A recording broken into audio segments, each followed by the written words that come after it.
Selamat datang di channel YouTube MKcademy.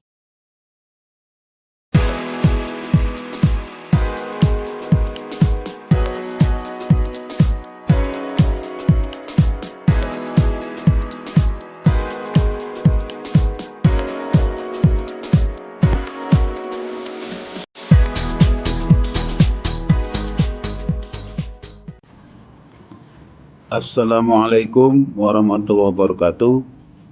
Sobat MK, jumpa lagi di channel MKcademy. Sesi ini kita akan bahas pengendalian utama dalam PIPK. Sebagaimana Bapak Ibu Sobat MK sudah pelajari tabel A, ya, risk control metric, kita sudah tahu ada akun signifikan, ya, kemudian ada proses utama, kemudian proses itu menuju tujuan apa, asersi manajemennya, kemudian untuk mencari tujuan ada risiko utama, dan sesi ini kita akan membahas pengendalian utama. Apa itu pengendalian utama?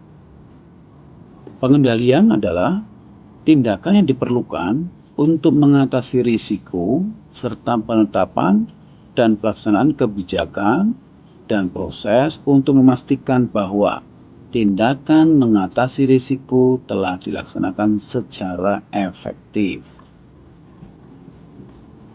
Nah, ada beberapa bentuk kegiatan pengendalian.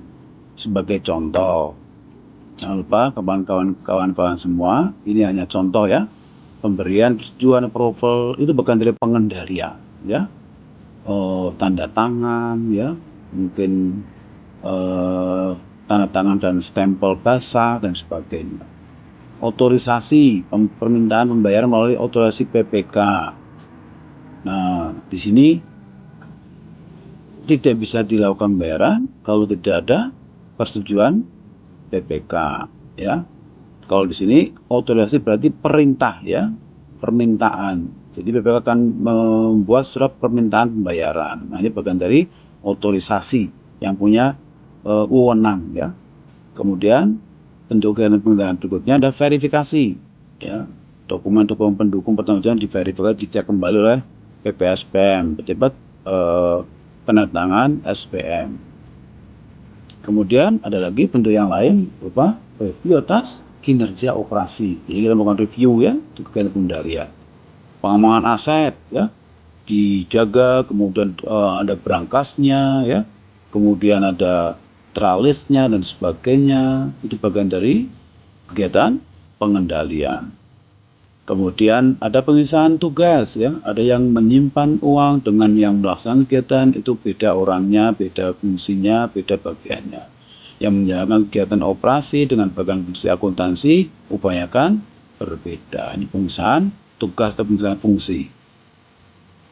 Nah, sementara kalau yang pengendalian utama itu apa? Atau key control, pengendalian utama adalah pengendalian yang ketika dievaluasi dapat memberikan kesimpulan tentang kemampuan keseluruhan sistem pengendalian dalam pencapaian tujuan kegiatan yang ditetapkan. Jadi, pengendalian itu apa? Pengendalian yang kalau dia tidak ada, maka pengendalian secara keseluruhan akan gagal dan tujuan kegiatan akan tidak tercapai. Nah, jadi dalam logika alurnya ada akun signifikan, kita sudah tahu apa proses utamanya, ada identifikasi risiko yang sudah pelajari sebelumnya apa. Nah, baru apa pengendalian agar bisa mencegah segala sesuatu yang kemungkinan bisa salah, ya. Dan hal itu dilakukan untuk mencapai asersi yang dituju. Nah, karakteristik pengendalian utama itu apa? Kegagalan pengendalian tersebut akan mempengaruhi tujuan kegiatan dan tidak dapat dideteksi secara tepat waktu oleh pengendalian yang lainnya. Pelaksanaan pengendalian tersebut akan mencegah atau mendeteksi kegagalan sebelum pelaksanaan kegagalan tersebut memiliki pengaruh material. Jadi, kalau itu dijalankan, maka pengendalian itu akan bisa mencegah, ya, pengaruh material. Misalnya, ada pembayaran yang tidak sah, ya. Pembayaran yang tidak sah itu banyak pengendaliannya, ya. Ada dokumen, ada nomor, ada juga paraf, ada juga tanda tangan, ada juga mungkin data pelengkapnya, ya. Tapi yang paling utama apa? ya, karena ini risikonya pengeluaran tidak sah, maka yang paling utama adalah yang mengotorisasi, ya, berarti pengeluaran utama berupa otorisasi. Karena hanya dari orang yang mempunyai kewenangan otorisasi lah semua transaksi itu bisa sah. Oke.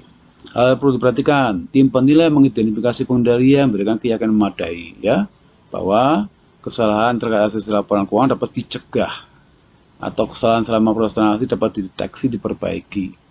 Nah, beberapa pengendalian utama dapat diidentifikasi dari rancangan pengendalian yang ada, misalnya dari SOP, dari peraturan, pedoman, dan kebijakan lainnya. Nah, identifikasi pengendalian utama, Bapak Ibu, ya, tadi sudah kita sampaikan, kegagalan pengendalian bisa mempengaruhi kegiatan, ya. Nah, maka cermati Bapak Ibu, bisa jadi pengendalian berupa aplikasi, ya, bisa juga berupa dokumen, dan beberapa pelaksana pengendali juga perlu diperhatikan karena akan berhubungan dengan sebuah sekuen proses pengendalian yang dilakukan oleh siapa, dari mana, dan untuk siapa, dan ada jenis-jenis pengendalian. Nah, urgensi pengendalian sangat penting karena ada risiko yang mau ditangani agar hasil yang dituju benar-benar tercapai. Nah, kembali ke contoh, misalnya, ya, akun signifikan PNBP, ada penerimaan, ya, kemudian ada risiko dokumen wajib bayar tidak valid. Apa ini pengendalian utamanya? Karena ini kalau terjadi akan berdampak pada keterjadian PNBP-nya bisa diragukan, ya. Maka pengendalian utamanya berupa verifikasi proses penerimaan, ya. Harus dicek datanya, diverifikasi valid nggak, datanya lengkap nggak, bener nggak, gitu, ya, orang-orang atau wajib bayarnya ini, gitu, ya. Oke. Yang kedua, Bapak Ibu, ya, ada dokumen wajib bayar tidak valid, ya, maaf yang tadi, ya, tidak valid, maka diverifikasi pengendaliannya, ya.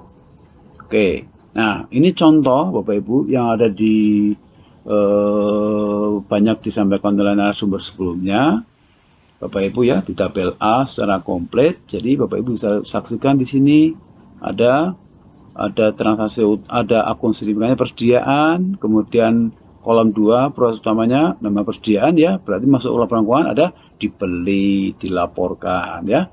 Maka proses utamanya pembelian dan pelaporan. Ini ada beberapa risiko-risiko utama dan ada pengendaliannya. Nah, Bapak Ibu bisa cermati, Bapak Ibu, ya, perbandingan antara nomor kolom 3 risiko utama dengan pengendalian inilah yang akan menyimpulkan memadai atau tidak. Jadi kolom 3 ke kolom 4 itu sangat krusial, ya. Sebagai contoh, misalnya di yang row yang paling bawah, ya, itu ada yang namanya risiko kesalahan nilai persediaan yang tercantum pada aplikasi. Risikonya kesalahan nilai persediaan, ya. Tapi pengendalian akses. Padahal pengendalian akses itu berhubungan dengan akses ke PC, ke komputer, aplikasi Saiba, Simak, gitu, ya.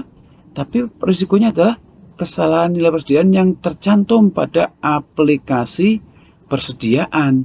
Kesalahan nilai, ya. Loh, kok pengendalian akses, ya. Nah, ini tentu kurang pas, ya. Maka dikatakan ini tidak andal atau tidak memadai pengendaliannya.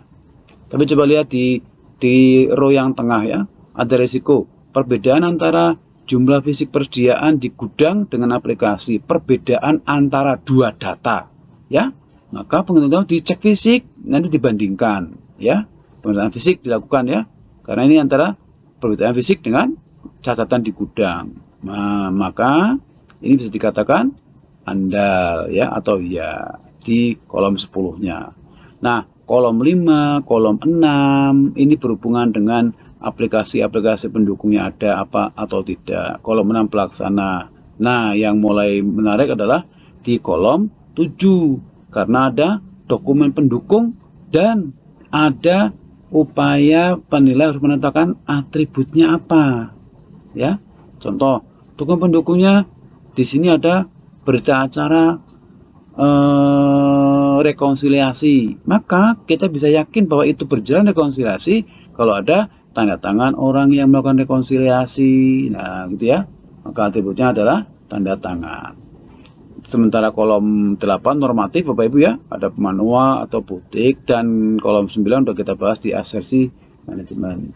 Demikian Bapak Ibu, tabel A yang udah kita pelajari dengan beberapa sekuen sebelumnya. Terima kasih.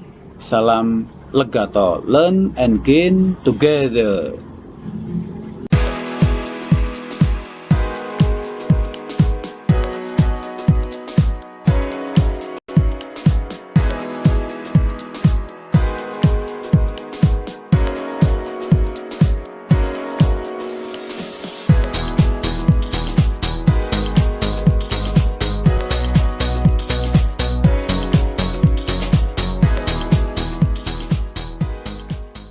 Sampai jumpa dan bertemu kembali dalam pembelajaran di IRM Kaca Deni.